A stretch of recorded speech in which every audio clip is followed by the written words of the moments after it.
Hello, Snare Science. This is Taylor Sexton. Today I'm going to be breaking down the exercise 16th note timing number 1. What this exercise does is it takes a measure of 16th note checks, straight 16th notes, and then every other measure it takes a 16th note partial out. So that leaves a grouping of 3 16th notes and it moves that variation around. So today I'm going to be breaking that exercise down. Simply breaking this first measure down, which is a measure of 16th notes. Let me play that for you right quick.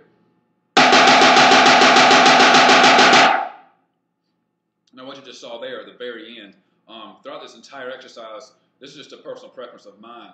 To make sure that I know that this exercise is based off of rebound, I'm going to leave my sticks up every time I play a chunk of this exercise just to make sure that I know and I get it in my hands that this exercise is based off of rebound.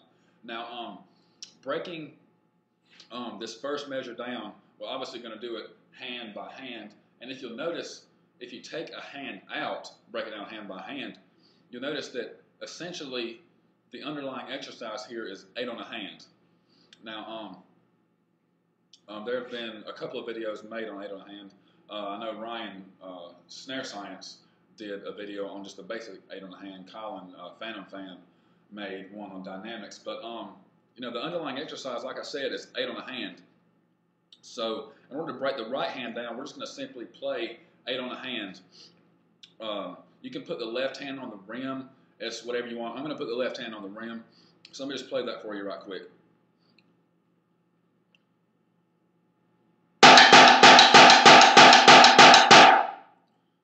So when I play that, I'm going to be looking to make sure that my stick rebounds to the exact height of where I started, make sure that it is an honest full stroke, making sure that I'm getting the proper wrist turn, slight arm movement, you know, just everything is very natural. So I'm going to play this one more time. So now that I have the right hand down, let's move on to the left hand. All right, breaking the left hand down, just as the right hand, I'm going to put my right hand on the rim so that my left hand is on the drum. And again, what I'm looking for is, in the left hand case, you know, a good wrist rotation is obviously a different wrist rotation, but I want to make sure that I'm getting a full legato stroke, that I'm stopping where I started, and again, I'm going to end this chunk with my left hand up in the air just to make sure that I know that this is legato and rebound. So I'm just going to play the first measure with my right hand on the rim. I'm going to focus on rhythmic accuracy, sound quality, and just overall technique.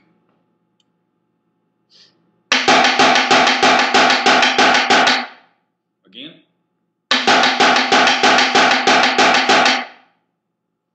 So, you know, now that we have broken that down with the right hand on the drum, left hand on rim, and the left hand on the drum, right hand on rim, we know that our right and left hand will both be consistent when we put both hands on the drum. So here's the first measure on the drum.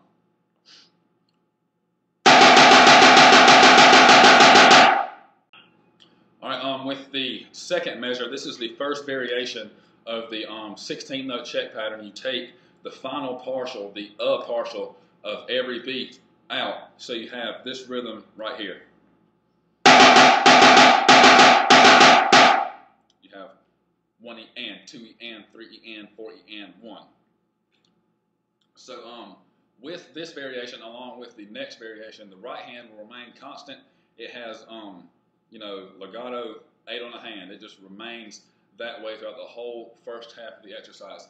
What is changing is what the left hand is playing. It is going from playing 8th notes set off by a 16th note to just the E of every beat. So it's going to be cut in half with the number of notes it's going to play along with the next variation. So a lot of players, when they see this measure, they automatically go from a legato stroke to playing like this when they play the first variation. And as you see, my left hand was not legato at all, it was very staccato.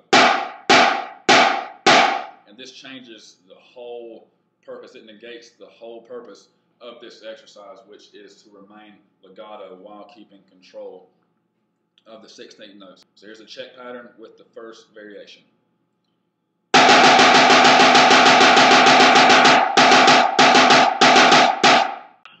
with the second variation, you have the E partial of every beat taking out. So you have this rhythm right here. You have 1 and a 2 and a 3 and a 4 and a. So just as the last variation, the right hand will remain constant in an 8 on a hand, very legato mode. And as I said before, many players will try to play this like with the left hand, not legato, being very staccato. So I'm going to play the check pattern in the second variation the way it should be played, very legato. My right hand will remain constant, and my left hand will play half the amount of notes, leaving the proper space for the rest in the E of every beat. So, check pattern, second variation.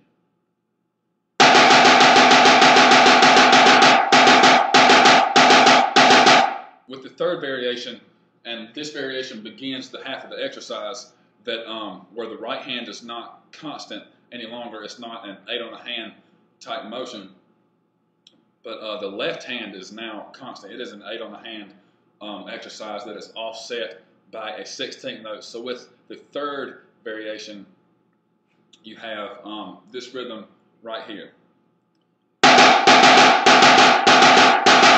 Again, one more time. You have 1E, a 2E, a 3E, a 4E, a 1. Now this can be kind of tricky because unlike the last half, the first half of the exercise, you no longer have that right hand on every downbeat and every upbeat to make sure your left hand is in check. Now you must concentrate on the offbeat of the left hand. So you really need to take advantage of that right hand on every downbeat. That is the only thing other than, sheer subdivision that will keep your left hand in check. So I'm gonna play this check pattern with this variation.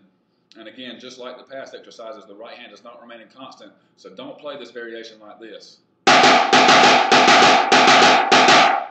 Don't make your right hand very staccato. You'll lose sound quality that way, and possibly it could mess up your rhythmic interpretation.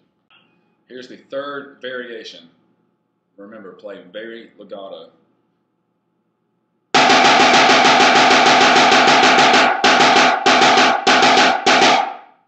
Now this fourth variation is perhaps the hardest one. Unlike the past three, the first three variations, you do not have a downbeat that you play. So your internal pulse has to be very good. If you're playing with a met, you should definitely be able to hear the downbeat perfectly subdivided, perfectly in time with what you're playing, such as, you should be able to hear it like this. Making sure that it is perfectly in time with you and you are perfectly in time with it. So I'm going to play this variation.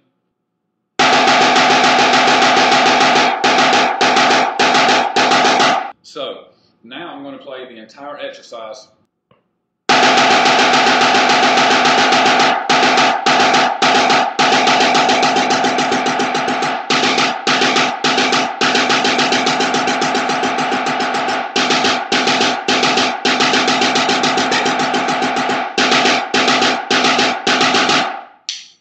Always focus on sound quality. Make sure that everything is uniform, from your technique to your stick heights to your velocity to the way, even the way you stand.